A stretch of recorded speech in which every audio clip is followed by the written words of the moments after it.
ശരിയാണല്ലോ മനക്കുട്ടി പറഞ്ഞത്. ഇമ്മനെ പറ്റിക്കല്ലല്ലോ. ഇല്ല ഇല്ല, ബേജാറാവൂല. ആ, ഉറപ്പല്ലേ മനക്കുട്ടിക്ക് അവിടെ ഒരു കുഴപ്പമില്ല എന്നുള്ളത്? ആ ആ ആ, ഇല്ല, ഉമ്മ ബേജാറാവൂല.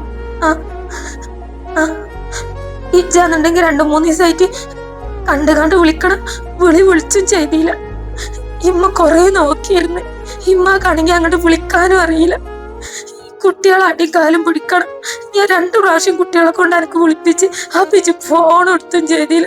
പിന്നെ ഉമ്മാക്ക് ബേജാറ് കേറൂല പൊന്ന.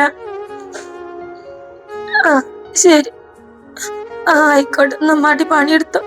ആ, അസ്സലാമലൈക്കും. ആ എന്നാ ശരി. പഠിച്ചോനെ, എന്റെ കുട്ടിനെ കാത്തോണ്ടാണ്. സ്വന്തമായിട്ടൊരു പേരവാണെന്നാണ് കേറിപ്പോയത്. മുന്നും പിന്നൊന്നും ചിന്തിക്കാതെ കണ്ണീരിലാക്കില്ലനാണ് ഞങ്ങളെ ജീവിതം.